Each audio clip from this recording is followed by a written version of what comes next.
সালামু আলাইকুম। আজকে আমরা আলোচনা করব বজ্রপাতের সময় করণীয় ও বর্জনীয়।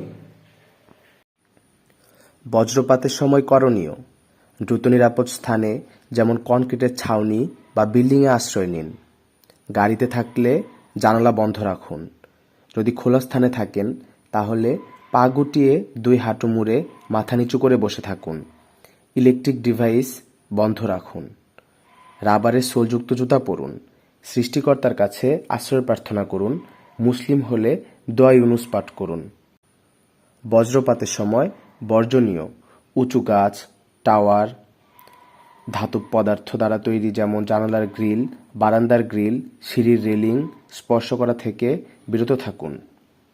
খোলা মাঠ, জলাশয়, নদীতে থাকবেন না।